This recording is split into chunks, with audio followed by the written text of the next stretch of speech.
السلام عليكم. وعليكم السلام يا دكتور. بصوا يا شباب، هنتكلم النهارده على التلاجة النفروست. نشتغل، انتوا كنا محتاجين فيها الشحن والتفريغ. اجيبها لكم من البدايه خالص، دايره كهربيه دايره ميكانيكيه، ولا اخش على الشحن والتفريغ على طول؟ براحتك يا دكتور، شوف انت هتشرح ايه واحنا معاك. لا يعني انتوا انا هاتي، انا عايز لو اعرف هتلاقي انتوا واقفين لفين ومحتاجين ايه نشتغل عليه. طب بص يا دكتور، لو هتراجع لنا عليهم مثلا مراجعه سريعه ماشي. طب اقول لكم على حاجه، ناخد شويه اسئله كده نعرف المستوى. تمام ماشي تمام طب ماشي. تعالى نبتدي باسئله كده، ومن خلالها نعرف احنا عايزين ايه. نجيب اسئله.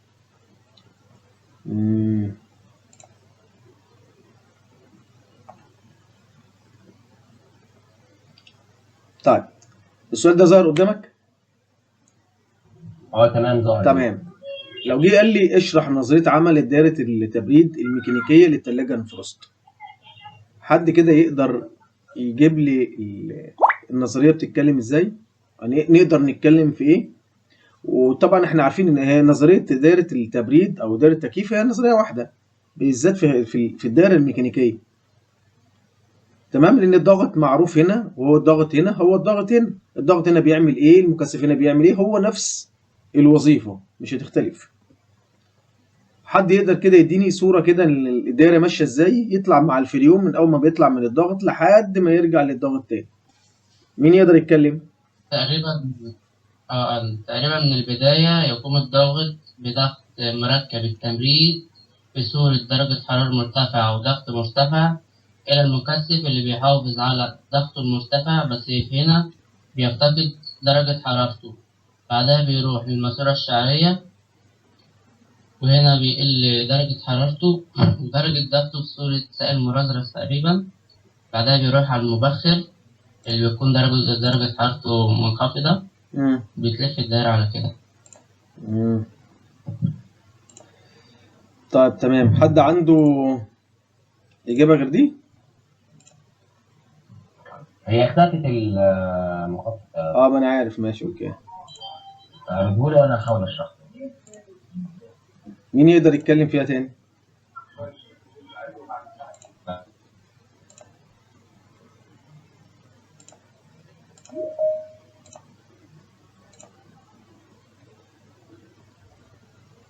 بصوا يا شباب، بالنسبة للدائرة الميكانيكية، دائرة التبريد هي دائرة التكييف، هي نفس الأجزاء هنا، هي نفس الأجزاء.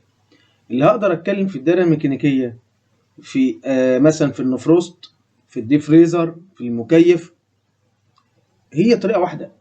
يعني هنا الضغط بيعمل إيه؟ هو نفس الكلام هنا. طب لما نيجي نتكلم البداية بتاعتي، الستارت بتاعتي، أبتديها منين؟ أبتدي من الضغط. الضغط بيعمل إيه؟ الضغط بيعمل عملية سحب مركب التبريد من المبخر. وظيفته بيعمل على رفع ضغطه ودرجة حرارته، بيرفع الضغط، عامل زي كده زي موتور المية. تمام، بيسحب المية وبيدفعها لك لأعلى منطقة أنت عايزها، صح؟ تمام؟ بس موتور المية بيتعامل مع إيه؟ بيتعامل مع مية. لو اتعامل مع هواء الموتور يتحرق، صح ولا لأ؟ معايا ولا نايمين؟ معاك. تمام؟ يبقى أول حاجة الموتور بتاع المية بيتعامل مع المية، الضغط بتاعنا بقى بيتعامل مع فريون، وبيتعامل مع غاز، ما بيتعاملش مع سائل. تمام، لو دخل فيه سائل يحصل فيه كسر في بلوف السحب والطرد. يا دكتور ممكن تعيد الجزئيه دي تاني عشان انا. طب اللي عنده مايك، اللي مشغل حاجه يقفلها، اللي هيتكلم بس يفتح المايك. الضغط بيعمل على سحب غاز مركب التبريد. طيب لو جالي سؤال، لو حصل وسحب سائل ايه اللي بيحصل؟ السائل بيبقى درجه حرارته منخفضه، ده لو دخل على الضغط بيقوم عامل كسر في بلوف السحب والطرد، فبيعمل لي عيب اسمه عيب التفويت. التفويت دوت جه منين؟ ان سائل مركب التبريد ودرجه الحراره المنخفضه دخل على بلوف السحب، البلوف دي بتبقى عامله يعني شريحه بتبقى رقيقه جدا وبتبقى سخنه، عامل زي الكوبايه كده لما تكون انت حاطط فيها ميه ساقعه وفجاه دلقت الميه وحطيت بدلها ميه سخنه، ايه اللي يحصل؟ تطق، صح ولا لا؟ ده اللي بيحصل لبلوف السحب والطرد، لو دخل عليها سائل يحصل كسر في بلوف الايه؟ السحب والطرد. خلاص، يبقى هو بيسحب غاز. دي اول حاجه، لازم يبقى كلامي صحيح بنسبه 100%. بيسحب غاز مركب التبريد، بيرفع ضغطه ودرجه حرارته. تمام؟ خلاص، وظيفه الضغط انتهت. وصل مركب التبريد للمكثف اللي هو الكوندنسر غاز بدرجة وحرارة وضغط عالي. المكثف عمل ايه؟ المكثف عمل تكثيف مركب التبريد. يعني ايه تكثيف مركب التبريد؟ حوله من غاز لسائل. واحد يسأل سؤال، ازاي مركب التبريد اتكثف؟ ليه اتحول؟ ده عبارة عن مواسير مزعنفة دخلها مركب التبريد في صورة غاز وطلع منها في صورة سائل، حصل له تكثيف. عشان اكثفه بردته تبريد مفاجئ.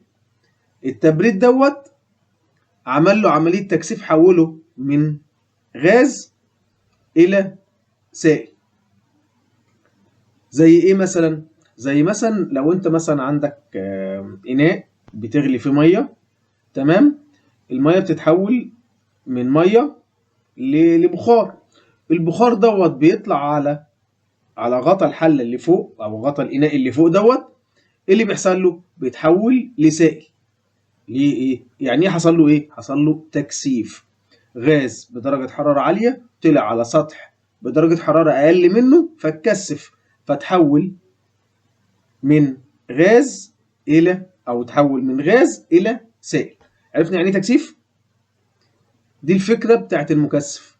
يبقى أنا الحل بتاعه أو الفكرة بتاعته بتعتمد على التبريد.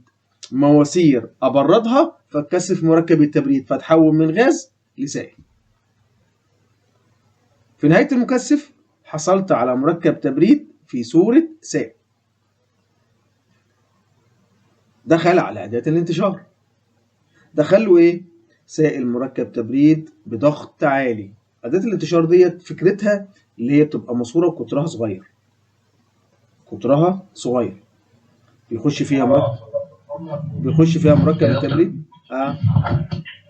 مش الأداة الانتشار دي اللي هي الماسورة الشعرية برضو ولا مش هي؟ أداة الانتشار ديت اللي هي ممكن تبقى الماسورة الشعرية، ممكن تبقى صمام تمدد حراري، ممكن تبقى أي نوع من أنواع الصمامات التمدد اللي موجودة. صمامات التمدد كتيرة، من ضمنهم الأنبوبة الشعرية لو إحنا بنتكلم على ثلاجة. تمام؟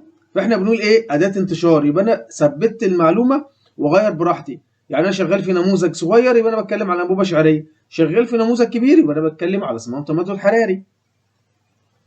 تمام؟ يبقى الفكرة كلها واحدة. الفكرة كلها إن الماسورة اللي هي قطرها الصغير ده بيعمل خفض في الضغط، بينزل مركب التبريد من الضغط العالي للضغط المنخفض اللي هو هيخش بقى على مين؟ على المبخر. تمام؟ دخل على، يبقى الأنبوبة الشعرية أو أداة الانتشار الفكرة بتاعتها خفض ضغط مركب التبريد من الضغط العالي للضغط المنخفض. تمام؟ وصلته دلوقتي لدرجة حرارة التشبع. ازاي بقى؟ اديني بقى الفكرة دي. ده انا دلوقتي ده هيخش على الأنبوبة الشعرية وداخل بقى بعد الأنبوبة الشعرية كان داخل ضغطه عالي، فجأة انخفض الضغط وطلع من الماسورة اللي هي قطر الصغير اللي هي الأنبوبة الشعرية في ماسورة قطر كبير اللي هو المبخر. تمام؟ حصل في الموضوع ده بقى عملية تبخير. ايه بقى الفكرة دي؟ الفكرة دي مهمة جدا بقى، اللي هي فكرة المبخر. أجيب لك حاجة بسيطة ألا وهي، هو دلوقتي لو أنا عندي مية حاططها في إناء وعمال أغليها، صح؟ درجة حرارتها مثلا كانت 20 بقت 30 بقت 40، هي المية لحد دلوقتي إيه؟ هي لسه مية، لسه سائل، صح؟ بس حبة بحبة درجة حرارتها بترتفع فجزء منها بيتبخر.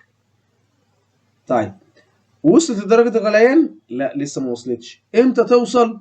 لما بتوصل لدرجة حرارة 100 درجة مئوية. المية درجة حرارة التشبع اللي هي الغليان هتغلي عندها، هتغلي عند 100 درجة مئوية.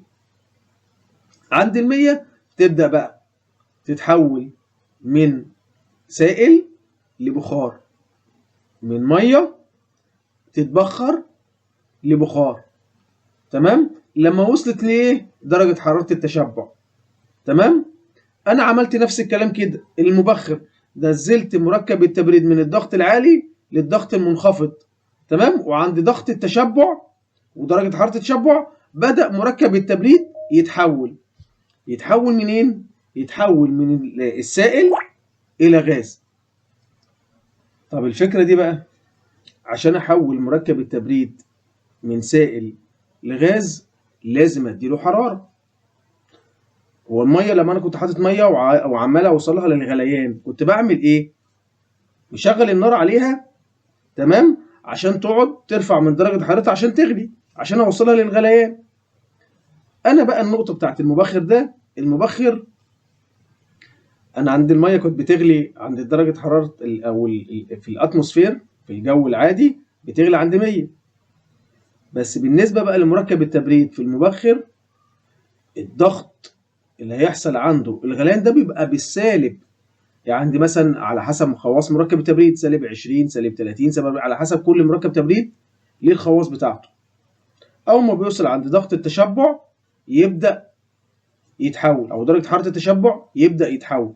يبقى أنا في مركب التبريد، يبقى أنا في المبخر محتاج إيه؟ محتاج اللي هو يمتص حرارة. يمتص حرارة عشان يغلي مركب التبريد، فبيتبخر مركب التبريد يتحول من سائل إلى بخار. ونتيجة اللي هو أنا بيمتص الحرارة يبقى أنا كده عملت عملية التبريد. معايا يا شباب؟ أنا اديت الأفكار الأفكار كلها في الدائرة الميكانيكية من ساعة ما بيطلع مركب التبريد من الضغط لحد ما يرجع له تاني إلى الضغط، وفكرة كل جهاز من الأجهزة دي كلها. بس أنت في الامتحان أو أنت لما تيجي تسأل مثلا شفوي مش هتدي طبعا الأفكار دي كلها، أنت بتدي ملخص. زي إيه بقى؟ الخلاصة في الكلام اللي أنا قلته ده كله، يعمل الضغط على سحب مركب التبريد من المبخر بضغط ودرجة حرارة منخفضة، ثم يقوم برفع ضغطه ودرجة حرارته ويضغطه إلى المكثف. المكثف يعمل على تكثيف مركب التبريد وتحويل مركب التبريد من الحالة الغازية إلى الحالة السائلة. يدخل مركب التبريد إلى الأنبوبة الشعرية تعمل على خفض ضغط مركب التبريد. تمام؟ وبالتالي يدخل المبخر مركب التبريد بضغط منخفض، وبالتالي بيحصل نتيجة امتصاصه للحرارة. المبخر نتيجة امتصاصه للحرارة يحصل غليان لمركب التبريد، فبيتبخر مركب التبريد فبيتحول من الحالة السائلة إلى الحالة الغازية. اللي أنا عايزه بقى في التبريد إيه هو؟ لما امتص الحرارة، لما بعد عليه هواء وامتص منه الحرارة، يبقى أنا كده بردت الهواء. يبقى فكرة التبريد جاي منين؟ إن المبخر عايز يمتص حرارة من الهواء، وما دام امتصيت منه الحرارة يبقى أنا كده بردت الهواء. ونتيجة امتصاصه للحرارة عمل غليان لمركب التبريد، فتحول مركب التبريد من سائل إلى غاز. زي ما قلت لك كده اهوت، مركب التبريد عشان جوه المبخر عشان يتحول من سائل لغاز لازم يمتص حرارة، لازم يغلي أو ده يستمر في الغليان. عشان كده اهوت لو حصل مشكلة في دايرة التبريد ومفيش تبادل حراري بين المبخر والهواء، وبالتالي هو كده مش عارف يمتص حرارة، وبالتالي يبقى عندي كمية من مركب التبريد مش هتتبخر. ما هو ايه اللي بيخلي مركب التبريد يتبخر؟ اللي هو امتص الحرارة من الهواء فخلى المركب التبريد يغلي، فتحول مركب التبريد نتيجة الغليان اتحول من سائل إلى بخار. معايا يا شباب؟ فهمتوا حاجة؟ معاك يا دكتور. فهمتوا حاجة؟ طبعا. فهمت. ها؟ موضوع كبير ولا الموضوع بسيط؟ لا سهل جدا. طيب أنا هسأل سؤال يعني؟ ماشي. لا ماشي. إيه اللي بيخلي مركب التبريد جوه المكثف يتحول من غاز لسائل؟ اللي بيخليه بيحوله من غاز لسائل اللي هو بيكون درجة حرارته مرتفعة مع ضغطه العالي. مروحة المكثف بتقلل ضغطه من درجة حرارته، يعني هي بتمشي درجة حرارته المرتفعة تخلي ضغطه يقل، فبيتحول من غاز لسائل. ملهاش علاقه بالضغط، ما نتكلمش في الضغط. كده كده ضغط مركب التبريد في درجة المكثف. الحرارة لما درجة الحرارة بتقل ضغطه بيتحول لسائل. بص، انا في المكثف عشان اكثف في مركب التبريد محتاج ان انا ابرد مواسير المكثف. نتيجه التبريد بيحصل تكثيف لمركب التبريد. ماسوره درجه حرارتها اللي من جوه مرتفعه، فانا بردتها من بره، فانتقل الحراره من بره لجوه، فانا عملت تبريد لمركب التبريد. كان داخل غاز درجه حرارته عاليه، ولما جيت بردته فاتكثف. يبقى هنا في المكثف النظريه كلها بتعتمد على تبريد المواسير. شويه مواسير ابردها لان بيخش فيها مركب تبريد ايه؟ درجه حرارته عاليه. فانا لو عملت تبريد للمواسير ديت اتكثف مركب التبريد فتحول من غاز لسائل. دي فكره المكثف. معايا؟ سهله ولا ايه؟ معاك يا دكتور. صح. بس كده اللي متلخبط. طيب ايه اللي بيخلي مواسير المبخر لما بيعدي عليه هواء الهواء ده بيبرد؟ حصل ازاي؟ احنا بنتكلم في ايه؟ اسس ايه؟ بدائيه خالص. ايه اللي بيخلي الهواء اللي بيعدي على مواسير المبخر يخش له هواء عادي يطلع هواء بارد؟ الكلام ده بقى بيتطبق على، سواء اللي انت بتتكلم على ديب فريزر، بتتكلم على ثلاجه، بتتكلم على تكييف. ايه اللي بيخلي الهواء يبرد؟ طب هو يا دكتور مش في الاساس اصلا ان المكثف ده بيبقى سخن. حلو. سخن ليه؟ عشان داخله مركب تبريد درجه حرارته عاليه. كمان انا لما مثلا لو لمست الشبكه بتاعت المكثف دلوقتي سخنه، ازاي الهواء هيدخل هيبقى بارد؟ حبيبي، هو مش المواسير ديت موجوده في الجو؟ تمام. وبالنسبه للجو، بالنسبه لمركب التبريد، الجو درجه حرارته منخفضه. تمام. صح؟ فبيحصل تبادل حراري، هيت ترانسفير، تبادل حراري بين الهواء وبين المواسير. فالمواسير اللي يحصل لها هتبرد. تمام. والمواسير جواها مركب تبريد ايه؟ سخن. فبيحصل تبادل حراري، فبيحصل تبريد للايه؟ لمركب التبريد. الغاز ده هيحصل له عمليه تبريد نتيجه ايه؟ ان المواسير ديت درجه حرارتها ايه؟ منخفضه. وايه اللي خفض درجه حراره المواسير؟ سواء بقى لو انا بقى بعمل عمليه تبريد طبيعي، اللي هو مكثف تبريد طبيعي، او مكثف تبريد جبري. مكثف تبريد طبيعي اللي هي الدوائر اللي هي الصغيره زي الثلاجات اللي هي العاديه. تمام. اللي هي الثلاجات اللي هي العاديه. تمام؟ اما لما في المكونات الكبيره، لا، انا لازم يبقى تبريد جبري. بحط مروحه عشان بتزود انتقال الحراره، زي الجهاز التكييف. الوحده الخارجيه، وحده المكثف اللي هي فيها مكثف تبريد جبري عليه مروحه. ليه؟ عشان السعه بتاعت الجهاز سعه كبيره بالنسبه للثلاجه.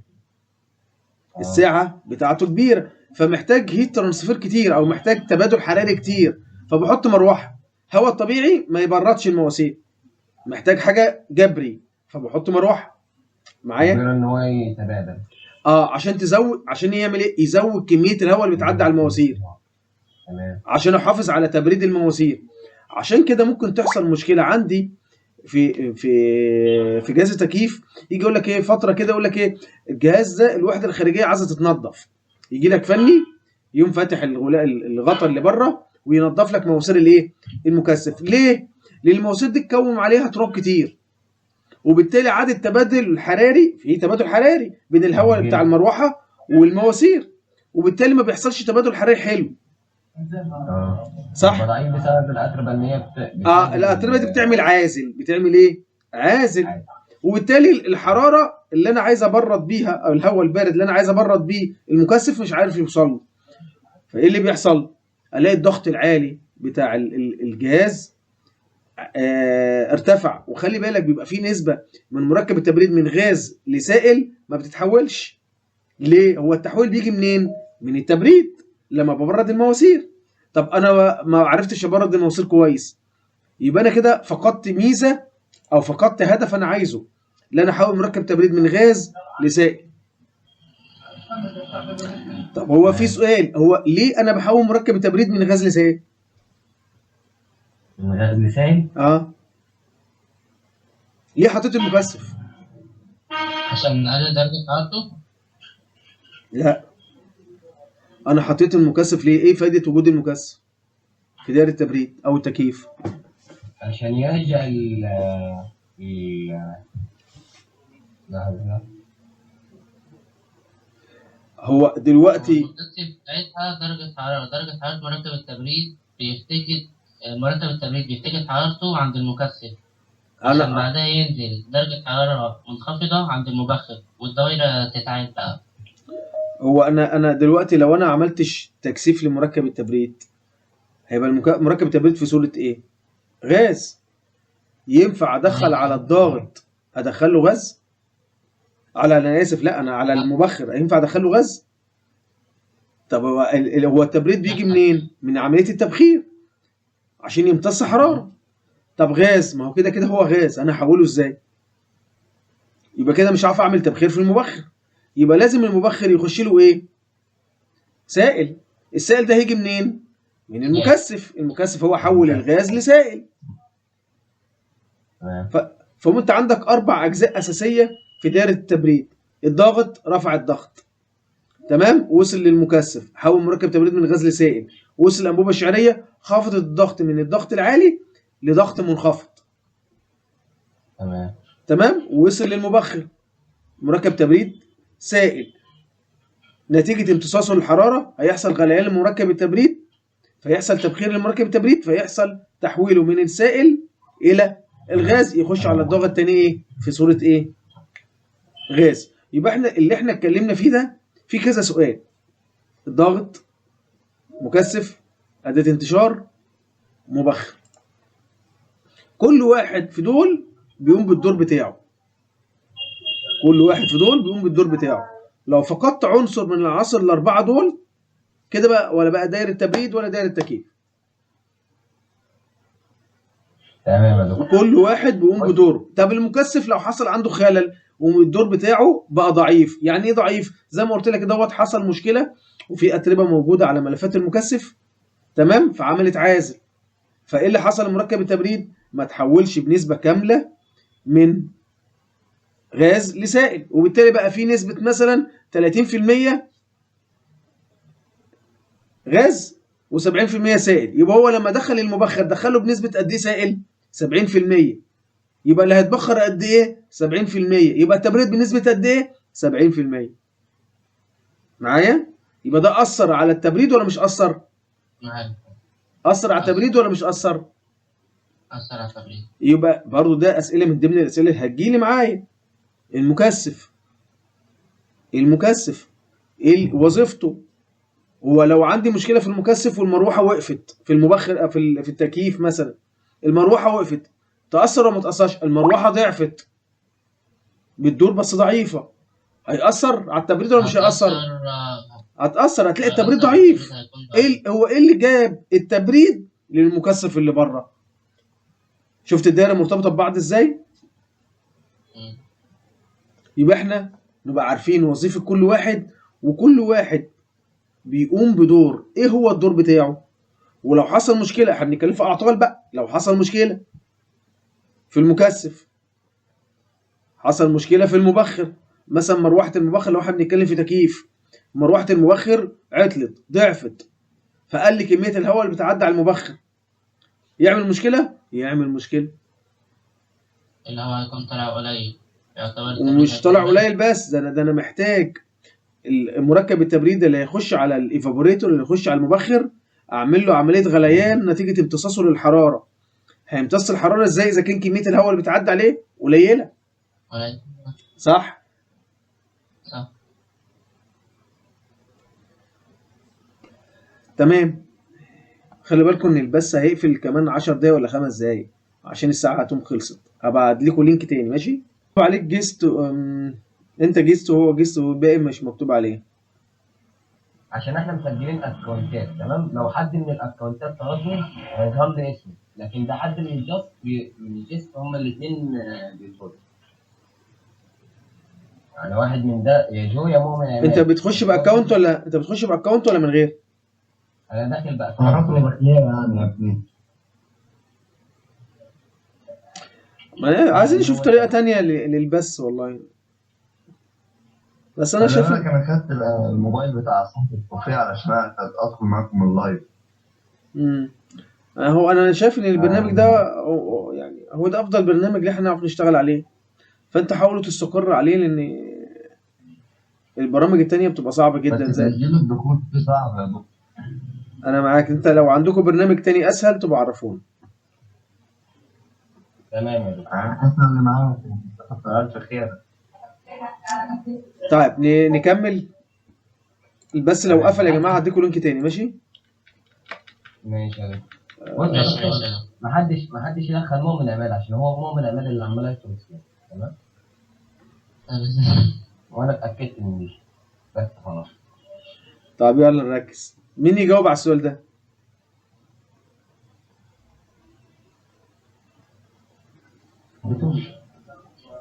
مين يجاوب على السؤال ده؟ الضغط ده، هو الضغط يا دكتور ان هو بيحول مركب التبريد من غاز لسائل. الضغط، تعريف الضغط بصفة عامة هو القوة المؤثرة على وحدة المساحة. يعني قوة على مساحة، نيوتن على متر مربع. تمام. ممكن يجي لك في صورة تعريف، أو ممكن يجي لك في صورة صح وغلط. يجيب لك أي تعريف تمام. مختلف عن قيمة الضغط دوت. يبقى الضغط هو القوة المؤثرة على وحدة المساحة، ووحدته نيوتن على متر مربع. تمام.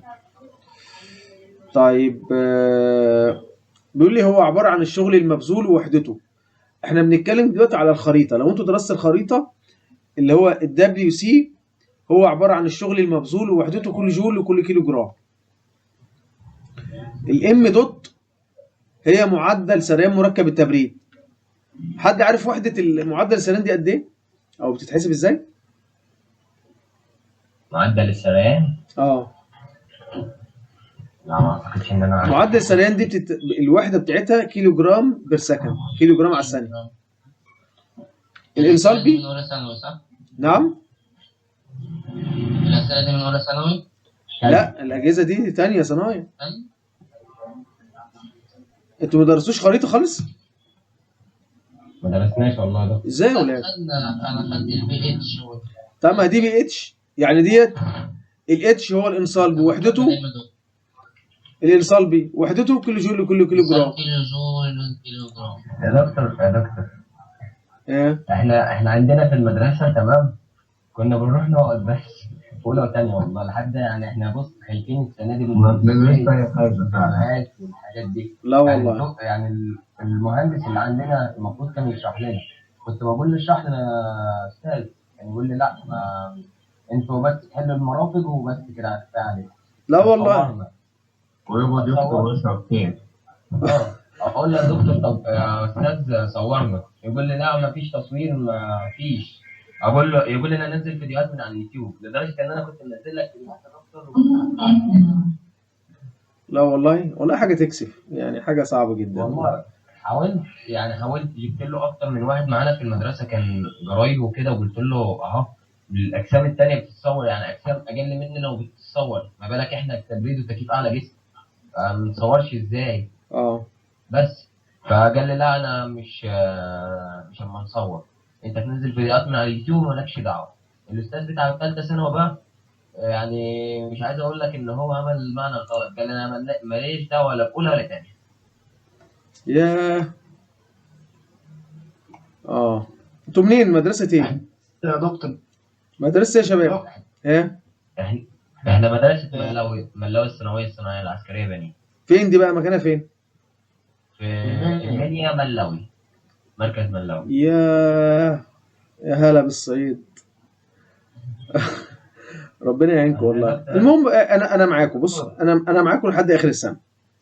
خلاص الفتره الجايه سيبك انت بقى من ده كله خالص. الفتره الجايه هجيب لكم مجموعه اسئله اللي هي بتيجي في اللي هو الامتحان المعارف اللي هو 120 درجه. تمام هنقعد نحل فيه كذا مره، موضوع بسيط جدا، هتبقى انت ضامن ال 120 درجه ان شاء الله. ان هو شاء فاضل الله. لي ايه؟ فاضل لي الناحيه العمليه.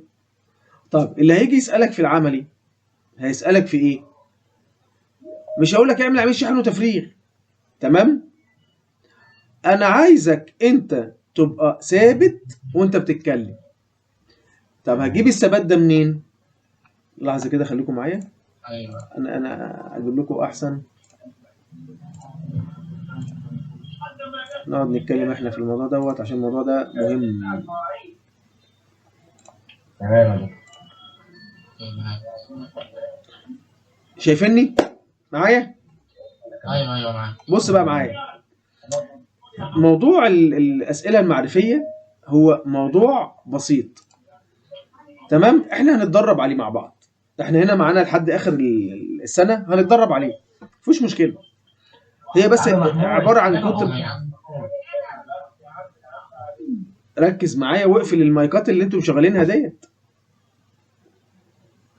اللي بيتكلم بس هو اللي يفتح المايك عشان تسمعوني. الاسئله المعرفيه انت معاك 120 سؤال او مش 100. طب استنوا بقى اللي من ابعت لكم لينك كمان، خليكم معايا.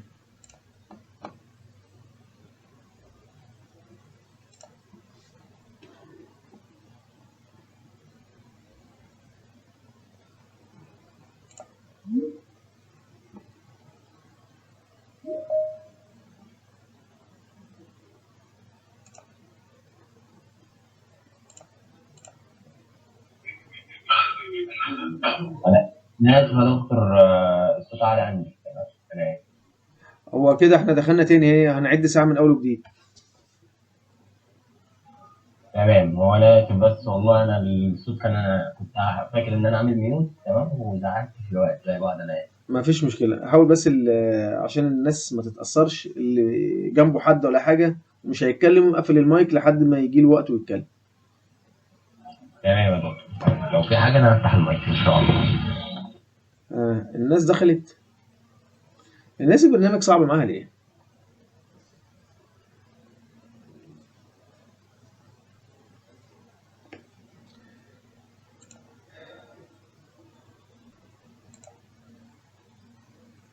يا دكتور، هو ممكن حضرتك عندك في الاعدادات يعني اعدادات البرنامج تمام، تحاول تلغي ان اي حد غير الادمن ان هو يطرد اي حد، فاهم؟ لان في واحد صاحبنا اسمه مؤمن تمام، هو ده يعتبر ما تعرفلوش، ده مسؤول في دماغه ولا ايه، ده بيخش يطرد فينا، يعني هو عمال يخش يطرد فينا.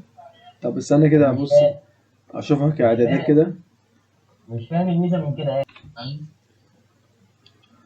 بصوا يا جماعه، يعني بالنسبه للامتحان في اخر السنه هو شقين.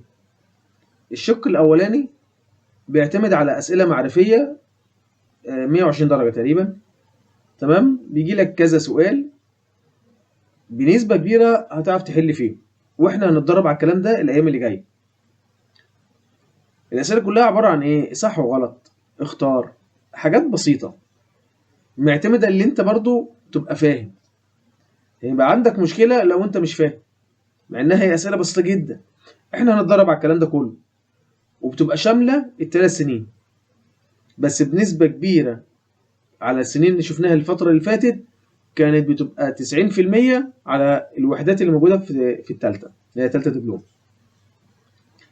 طيب الشق الثاني او الجانب الثاني من الامتحانات هو امتحان العملي، اللي انت بتسأل فيه اسئله شفويه. طيب انا جاي عشان امتحنك، ايه اللي يفرق؟ اديك درجه عاليه او اديك درجه عاديه او اديك درجه قليله؟ ما اكيد انا هدي ال3 درجات.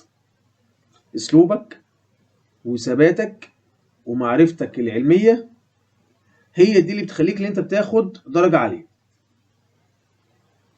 تمام؟ يعني مثلا انا بسأل سؤال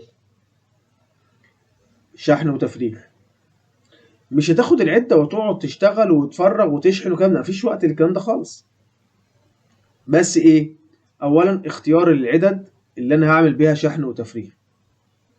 تمام؟ ممكن يسألك سؤال ويجي يقول لك شحن وتفريغ، خلاص هعمل ايه؟ انا محتاج العدد، هجيب عدة، هجيب مثلا ترمبة الفاكيوم، عداد التست مانوفيلت، هجيب عدة اللحام. تمام؟ هتجيب العدد اللي احنا هنتكلم عليها بعد كده، اجهزها.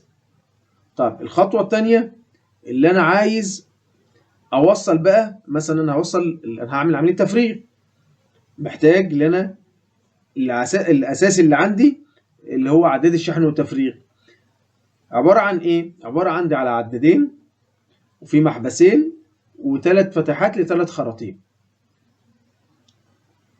انا كواحد من الناس لما اجي اسالك هشوفها كده، اتفرج عليك انت هتوصل الخراطيم دي ازاي.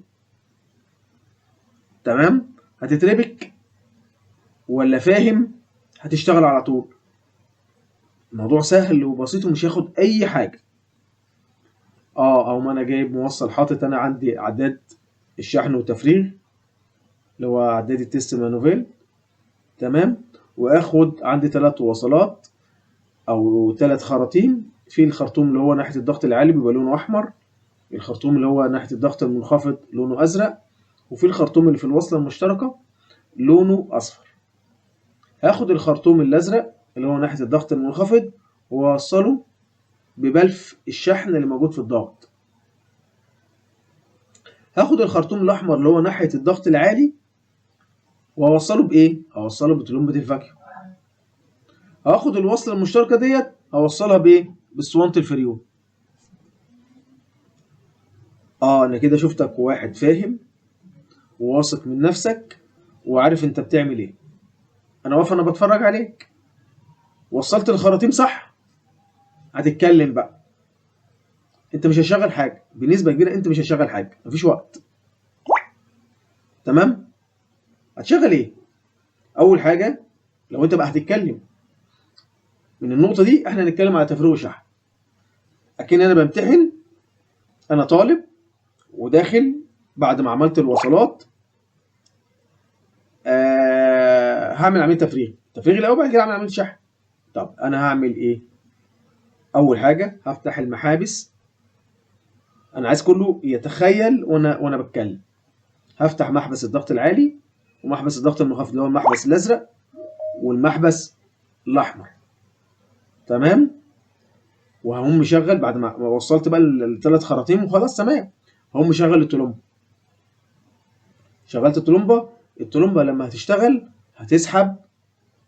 هتسحب منين؟ هتسحب من الخرطوم الازرق، ومن الخرطوم الازرق من الخرطوم الاحمر، والخرطوم من الاحمر للازرق، وبالتالي هيسحب من الايه؟ من الضغط، والضغط يقوم ساحب من الدايره كلها. انا كده بعمل عمليه فاكيوم تفريغ للهواء اللي موجود جوه، هواء او فريون، كل حاجه موجوده جوه انا هسحبها، هواء وفريون. تمام؟ هسحب الهواء اللي موجود في الدايره كلها. تمام؟ طب هعرف منين اللي انا عملت تفريغ كامل مفيش هواء في الدايره خالص؟ من العداد الضغط المنخفض، من التدريج بتاعه. التدريج بتاعه ايه؟ عندي فيه تدريج اللي هو بتاع الشحن، اللي هو لحظه كده خليكم معايا. عندي التفريغ، عندي العداد الازرق، عندي التدريج بتاع الشحن بيبقى من 0 ل 250 بي اس اي. يعني ايه بي اس اي؟ رطل على البوصه مربعه. تمام؟ وفي عندي تدريج تاني من 0 ل 30 تحت الصفر بوصه زئبقيه. ده تدريج بتاع التفريغ. لو انا مشغل التلمبه وبعمل عمليه تفريغ هلاقي ان المؤشر ده عمال ينزل من 0 ل5 تحت الصفر، ل10 تحت الصفر، ل15، ل20، لحد 39 او 30. هو بيقول 29.6. لو دنه الموضوع ده بياخد له تقريبا 10 دقايق 15 دقيقة. خلاص؟ وصل لحد 29.6، وصل 29، وصل 30. المهم كده تمام. انا كده فرغت. اعمل ايه؟ اول حاجه اعملها هم قافل المحابس، محبس الضغط العالي ومحبس الضغط المنخفض، هم قافلهم. وبعدها في لحظتها على طول هم قافل الترومبه. هو السؤال هنا ممكن يسالك سؤال، هو ليه انت قفلت المحابس الاول وبعد كده قفلت الترومبه؟ ليه ما عكستش؟ ما قفلتش الترومبه وبعد كده قفلت المحابس؟ حد يعرف؟ عشان لو احنا قفلنا الترومبة الأول وما قفلناش المحابس كده الهواء هيخش الدايرة تاني. يعتبر ايوه، ما عملناش ممكن حاجة تقوم أصلا. مرجع ممكن يقوم مرجع شويه هواء في الدايره. تمام. فانا بضمن قافل المحابس وبعد كده قفلت الترومبه. طب هو يجي يقول لك ايه سؤال، ليه قفلت الترومبه على طول بعد ما قفلت المحابس؟ عشان ما يرجعش الفريون تاني، لا، او الفريون يرجع تاني للترومبة. ما انا الفريون مش هيرجع تاني، الهواء مش هيرجع تاني، الهواء مش هيرجع تاني لان قفلت المحابس خلاص. ليه انا قفلت الترومبه على طول؟ هي الترومبة هتسحب ايه أصلا؟ ما احنا قفلنا المحابس. حلو. تسحب حاجة. طب انا لو سبت الترومبه شغاله ايه اللي يحصل؟ تتحرق. ممكن تتحرق تتحرق. ما انت هي بتسحب ايه؟ ده الدنيا مقفوله. انت فاهم؟ انت قافل وعماله تسحب شغاله، طول ما هي بتسحب عادي، اما انت قافل ما فيش اي حاجه بتسحبها ممكن تتحرق. تمام. طب انت ممكن انت بتتكلم اهو، وهو ممكن يستدرجك في نقطه يعرف انت فاهم ولا مش فاهم. هي دي معظم الاسئله اللي ممكن تجي لك وانت شغال وانت بتشرح. تمام كده. انت على كل حاجه انت بتتكلمها انت ليك رد. هو ده بقى الطالب ده مختلف، لان كل اللي هيخش مش فاهم حاجه، كل الطلبه اللي هتخش مش عارفه حاجه، معظمنا يعني، الا القله القليله اللي هو فاهم. هو عايز بقى يعرف مين اللي فاهم. انت معاك اكتر من 300 درجه في الشفوي ده، يعني ده يطلعه فوق وينزله تحت. اعرفه ازاي؟ اعرفه من الطالب اللي ايه، بيتكلم ويرد، اساله ويرد. فالتفريغ والشحن فيه كلام كتير. طيب احنا وصلنا دلوقتي اللي احنا عملنا فاكيوم ووصل المؤشر 30 وزي الفل، وقفلنا الطلمبه وقفلنا المحابس. طيب بعد كده بقول لك ايه، سيب الدايره دي سيبها كده، ما تعملش اي حاجه لمده 20 دقيقه، وتدنك باصص على عداد الضغط المنخفض. ليه؟ لو انخفضنا لل10 دكتور هيبقى كده في تسريب في الدايره. اللي جاي ده اكتشاف تنفيس. يعني هل الدايره فيها تنفيس؟ في لحام مثلا مسرب فبيخش هواء، ولو هواء دخل بيرفع الضغط. انا وصلت للضغط كام؟ 30 تحت الصفر. لما الهواء يخش الدايره لا، الضغط هيزيد، بدل ما هو 30 تحت الصفر هيبقى -25 -20 -15 لحد ما يوصل للصفر. صح؟ تمام. يبقى انا كده في الحاله دي عرفت ان الدايره فيها تسريب ولا لا.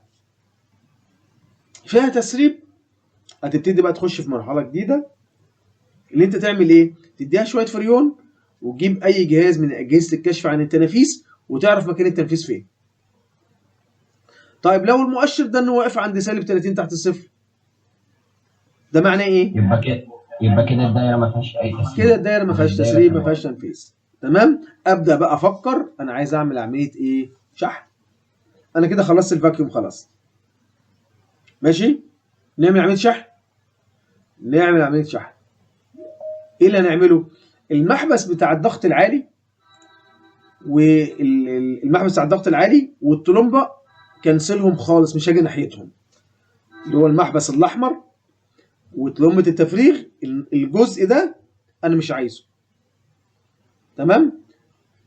انا كل شغلي فين؟ على محبس الضغط المنخفض والاسطوانه الفريون. هعمل ايه؟ طبعا لو جه قال لك انت بتشحن الثلاجه انت بتشحنها فريون كام؟ احنا بنتكلم على ثلاجه مش تكييف. يا شباب الثلاجه بتشحن بفريون ايه؟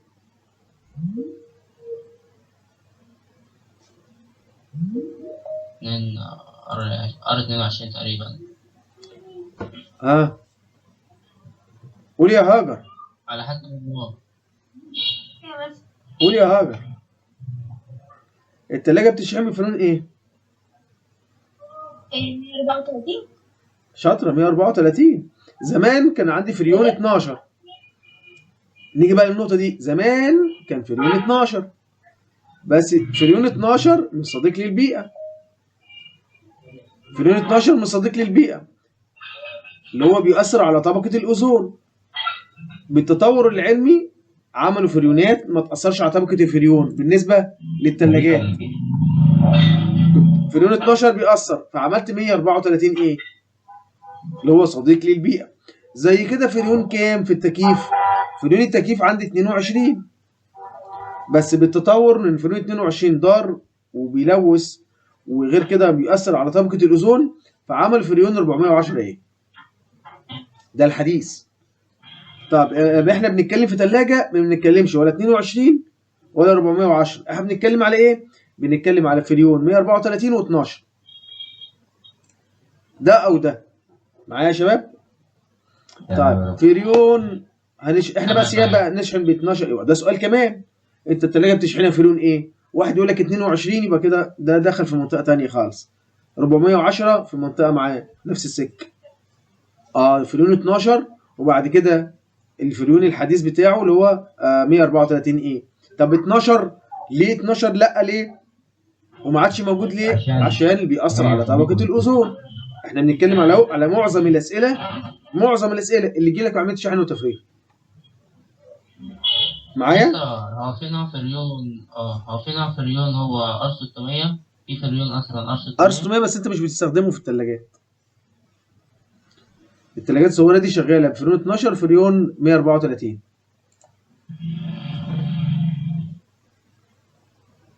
ماشي؟ تمام. احنا وصلنا لايه يا شباب؟ ماشي تمام. احنا وصلنا دلوقتي اللي احنا عملنا عمليه تفريغ وهنبتدي نعمل عمليه شحن. وكل الاسئله اللي ممكن تدار في الموضوع احنا ذكرناها. طب انت هتيجي تعمل عمليه شحن. طيب هتعمل ايه؟ هتشتغل على المحبس بتاع الضغط المنخفض اللي هو المحبس الازرق، وهتشتغل على اسطوانه الفريون. تمام؟ طيب هنعمل ايه؟ انت ممكن تشحن سائل وممكن تشحن غاز.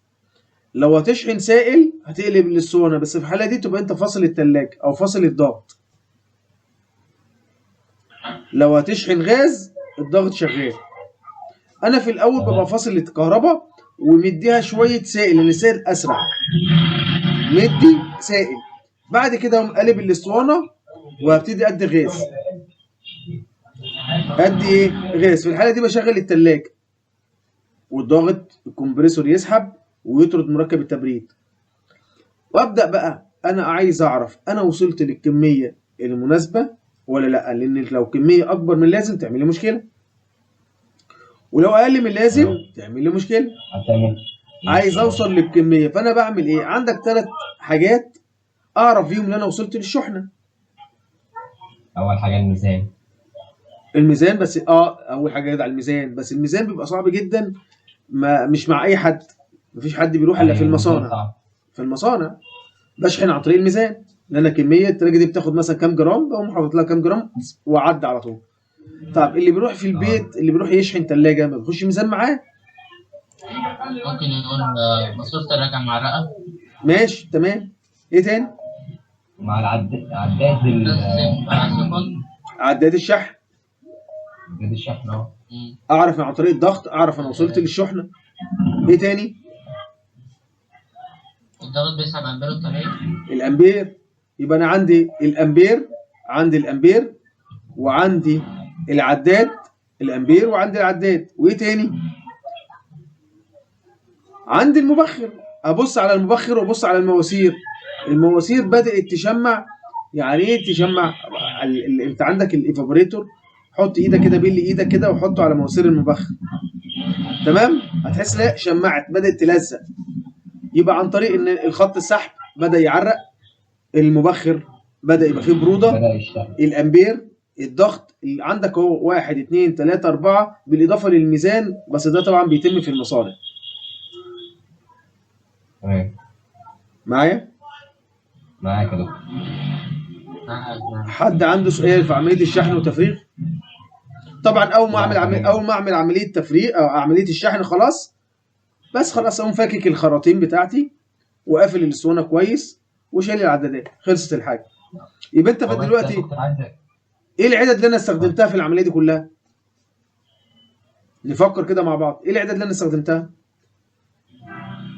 اول حاجه التفريغ، اسطوانة فريون، والعداد. اسطوانه فريون، أفتح. عداد التفريغ والشحن لو عداد السيمانوفيل، عندي تلمبه الفاكيوم. تمام. تمام. ممكن لو انا عندي لازم اغير الفلتر، بشيل الفلتر القديم وبركب فلتر جديد. الفلتر ده مكانه فين؟ بعد الصمام. لا، الفلتر بعد المكثف وقبل الانبوبه الشعريه. بعد المكثف وقبل الانبوبه الشعريه. تمام. بيخش له سائل مركب تبريد، فبيعملوا عمليه تنظيف لو في شوائب فيه او في رطوبه في مركب التبريد بيتخلص منها، لو في شوائب بيحجزها. تمام. الفلتر ده بقوم فاكك الفلتر القديم ومركب الفلتر الجديد. يبقى انا مستخدم ايه؟ يبقى انا هستخدم فلتر، سكينه قطع عشان اقطع المواسير، عندي عده اللحام عشان الحم الفلتر الجديد. تمام. ولو الثلاجه او الضاغط ما فيهوش بلف شحن بوصل له بلف شحن. ممكن تبقى الماسوره بتاعته مخفوسه، لا بقوم قاطع حته ومركب بلف شحن عشان اوصل فيه البلف الشحن ده. عشان ايه؟ اوصل فيه الخرطوم.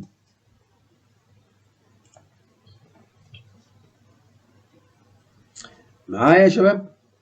تمام يا دكتور.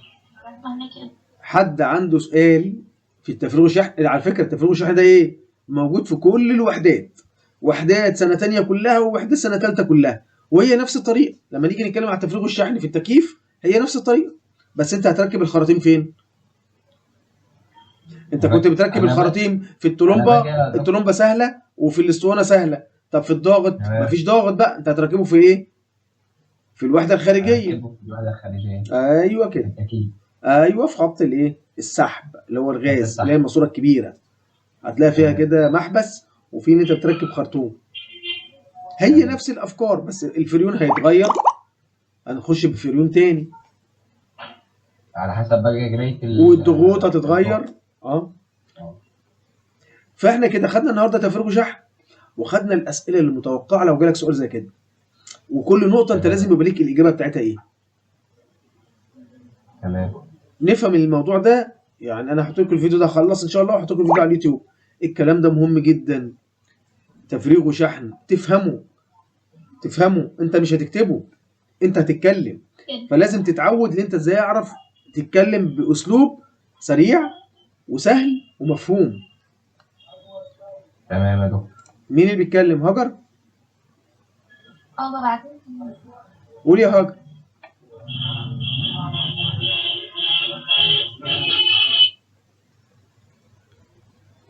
مين اللي هيتكلم؟ هو انا يا دكتور كنت محتاجك بس تعيد حته اللي هو الخراطيم كمان، ان هي بتركب فين بالظبط. ماشي. او لو كده انا عندي 3 خراطيم. انا كده هسيب لك الفيديو تاني، بس هم عندي 3 خراطيم.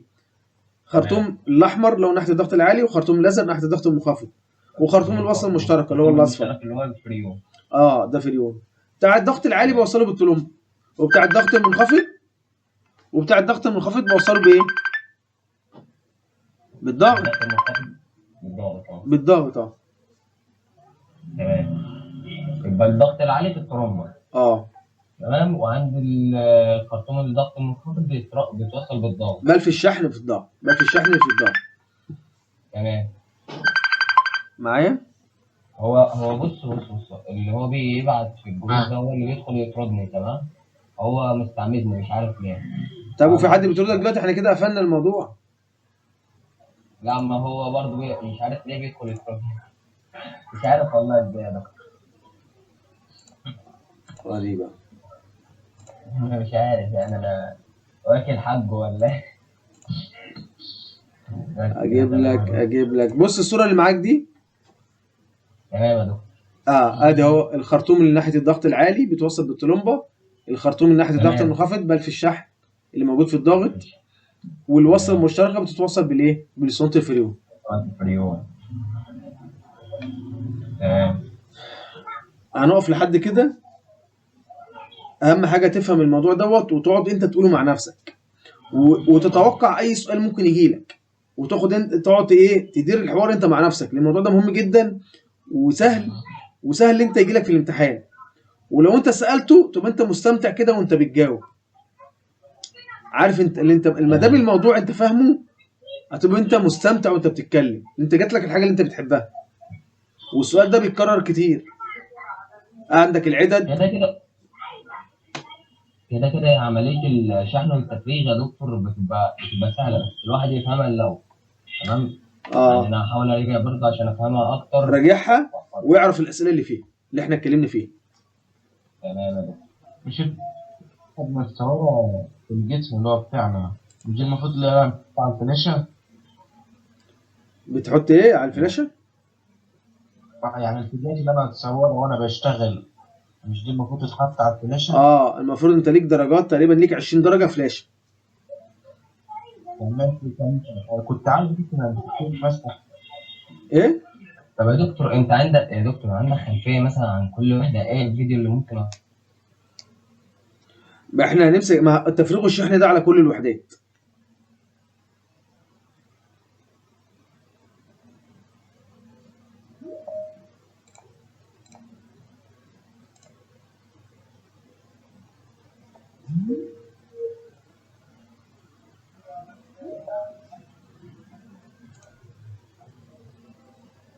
انتوا معايا يا شباب؟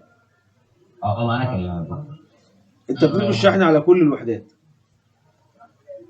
إيه؟ التفريغ والشحن على كل الوحدات. يعني إن إحنا نشرح الأجزاء الميكانيكية والكهربائية دي مش يعتبر فيديو، أو فيديو بس مش ملوش أهمية زي الشحن والتفريغ. الأجزاء الكهربية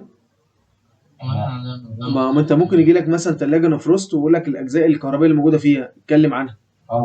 ما ده الفيديو اللي إحنا عملناه اليومين دول. تمام، اتكلم عنها. هو التايمر عندك كام طرف؟ التايمر عندي 3 أطراف. 4. وفي نوع تاني بيبقى 4. 4. كم هو مترقم عليه؟ 1 2 3 4. ورقم 4 ده بيتوصل بإيه؟ رقم 4 بيتوصل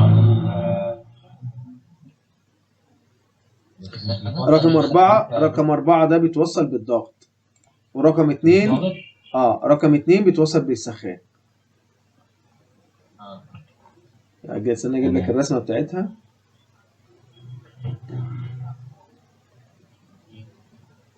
الأول بيبقى الكهرباء اللي هو توصيل الكهرباء، والتاني مثلا السخانات بحيث إن هو مثلا التايمر أول ما يخلص يفصل السخانات. والتالت بيبقى توصيل الضغط. 1 و3 دي كهرباء اللي هو محرك التايمر. 1 و3 أما 4 ده دايرة التبريد اللي هو الضغط. ماشي، اجيب لك الرسمه بتاعتها. لحظه خليك معايا.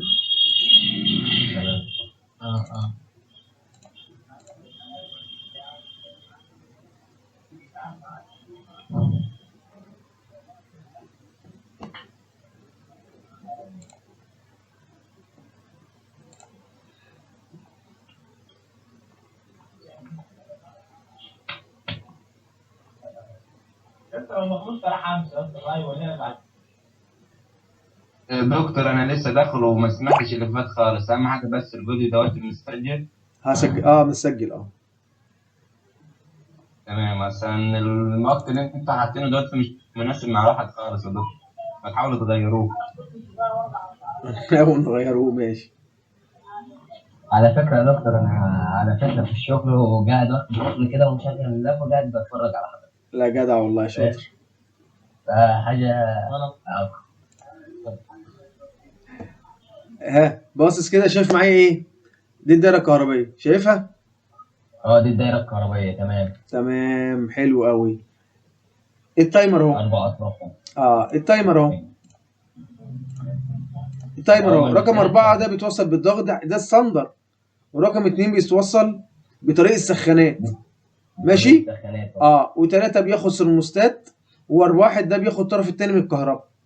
يعني 1 و3 كهرباء، ادي هو الطرف الاحمر طرف كهرباء، والطرف الاخضر هو الطرف الثاني. تمام. 4 تبريد يعني ضغط.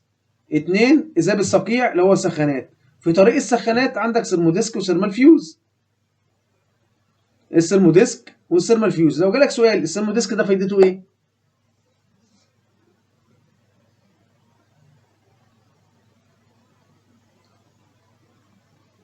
السيرموديسك فايدته ايه؟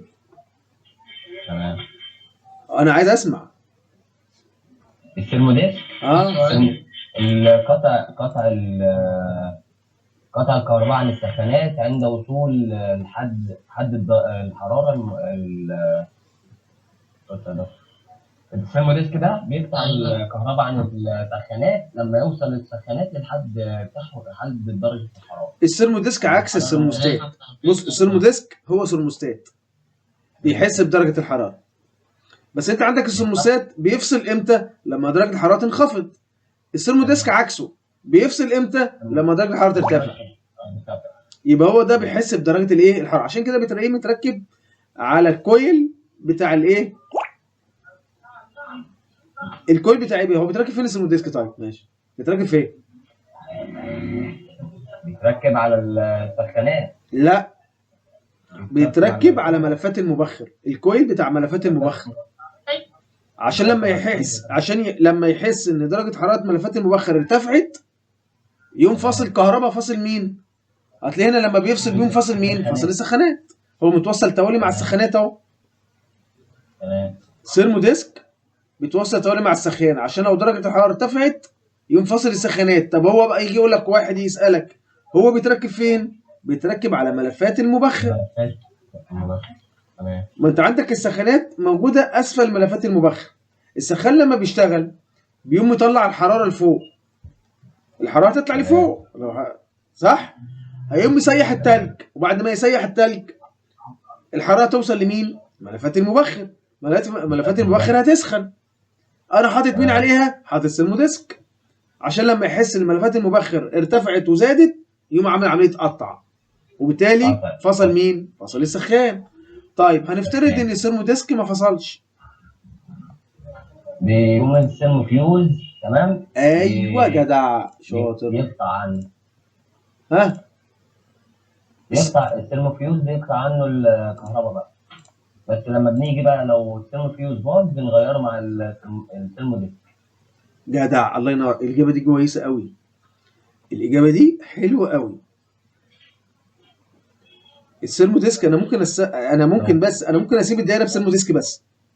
طب السيرموديسك لو باظ ايه اللي هيحصل؟ لو باظ هتلاقي السيرموديسك لو باظ ودانه موصل، السخانه هيدانه شغاله، درجه الحراره دانها تزيد، هيبوظ المنتجات اللي موجود جوه، وممكن يسيح البلاستيك الموجود جوه الثلاجه وعمل لك مشكله كبيره. طب انا حطيت ايه؟ حطيت مقاومه حراريه اللي هو سيرمال فيوز. بيتحط بالتوالي مع السخان والسيرموديسك. لما درجه الحراره بتوصل لدرجه الحراره بس عاليه بقى، مش زي مثلا السيرموديسك، يعني ممكن درجه الحراره ما توصل 72. تمام. انا برضو بحطه على ملفات المبخر. اول ما درجه الحراره بتوصل دي معناها ان السيرموديسك عندي باظ. السيرموديسك عندي باظ، يوم محروق، ويوم السيرمال فيوز يوم محروق يوم قاطع. ده عباره عن مقاومه. تمام. لو اتقطعت واتحرقت ما بتوصلش تاني. فانا لو دخلت في ثلاجه زي كده ولقيت ان السيرمال فيوز عندي بايظ، ده معناه ايه؟ معناه ان السيرموديسك اساسا كمان بايظ. بغير الاثنين مع بعض. يتغيروا الاثنين مع بعض، لان ده بيبقى يعني الناتج عن ده، يعني ده لو باظ يبقى الثاني باظ. حلو قوي. انا السؤال ده مهم جدا مهم جدا مهم جدا. تمام. حد عنده هو ده اللي انا حافظه بس يا دكتور. بس ماشي، هنكمل عليه. حد عنده في سؤال بسيط قوي. في سؤال سهل. هو احنا ممكن نشغل اي دايره من غير ريلي؟ عشان الريلي حاجه مهمه دايما. نقدر نشغل اي دايره عموما من غير ريلي؟ هو الريلي ده فايدته ايه؟ الريلي ده بيفصل ملفات التوين بعد ما يشتغل بنسبة 95% عشان الملفات ما تسيحش في التشغيل. حلو. لو في التكييف بيفصل كباستور التشغيل. لا اصبر بقى، استنى بقى عليا. احنا في الثلاجات. لا، ما هو التكييف في كلام فيها بقى. بس خلينا في الثلاجات دلوقتي الاول. التكييف بقى خلينا نقعد نتكلم في الحته دي كويس جدا، بس خلينا في الثلاجه. انت قلت لي ايه؟ الريلي الهدف منه توصيل وفصل ملفات التقويم. طب انا لو ما استخدمتش ريلي ده معناه ايه؟ لا انا مش هدخل ملفات التقويم خالص في الدايره، لا انا هشتغل على ملفات التشغيل فقط. يبقى انا كده كنت بدخل ملفات التقويم عشان تعمل عزم بدء دوران، صح؟ صح. انا الميزه ديت انا فقدتها، فالضغط هيقعد يزن تمام معاك اللي انت شغلته على ملفات بس، على ملفات واحده بس اللي هي ملفات تشغيل. لان في البدايه محتاج حاجه تعمل له عزم بدء دوران، اللي هو بيسحب كهرباء في الاول زياده عشان عايز يتحرك ويقوم. بعد ما بيقوم بقوم خرج ملفات التقويم. فعشان اديله العزم ده محتاج ملفات زياده ايه تساعد مع ملفات التشغيل. فانت بقى قول لنفسك انت مش هتستخدم الريلي، ده معناها ايه؟ ان انت مش هتعرف تدخل ملفات التقويم. مش هتعرف اصلا توصل له كهرباء، مش هيشتغل في نفس الوقت. لا ما انا ممكن اوصل على على السي والار. السي اديله كهرباء والار اديله النيوترال، هيشتغل بس هيزن. هيعمل ضوضاء. هيزن وانت وممكن يتحرق. تمام معايا؟ تمام يا دكتور. معاك. اما بقى في التكييف لا، عندي الوضع مختلف بقى. ايه؟ عندي طريقتين. عندي على حسب الضغط، على حسب الضغط. في ضاغط بيتوصل بملفات تشغيل وملفات تقويم، الاثنين موجودين في الدايره على طول. بس في الحاله ديت لو ملفات التقويم موجوده بيتوصل معاه مكثف تشغيل.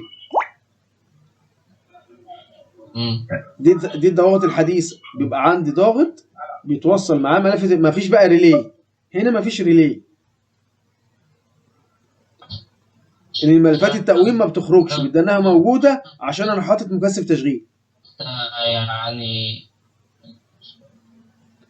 في ضواغط بقى بتشتغل بمكثف تقويم ومكثف تشغيل الاثنين. في الحاله دي بركب له ريلي ايه؟ ريلي جهد عشان يخرج لي مكثف التقويم. ما بيخرجش ملفات التشغيل التقويم، بيخرج مكثف التقويم. تمام يا دكتور. المهم انا كفايه كده عشان ما نزودش في الفيديو. نكتفي بكده ونحضر بقى للمره الجايه ان شاء الله يا دكتور. لو واجه حاجه قدامي برضه هقول لحضرتك. وانتوا حضروا، يعني انتوا مثلا لو عندكم مثلا وحده نتكلم فيها واقفه معاكم قولوا لي نبتدي منها ان شاء الله. تمام يا دكتور. حد عنده سؤال؟ لا يا دكتور شكرا لحضرتك. لا انا تحت امرك. احنا مع بعض لحد ما تمتحنوا ان شاء الله. ان شاء الله يا دكتور. ماشي، اي حد يبقى عنده سؤال يبلغنا يا شباب. تمام يا دكتور. يلا هتوصوا حاجه؟ شكرا يا دكتور. يلا السلام عليكم. وعليكم السلام. شكرا حضرتك. الف سلامه.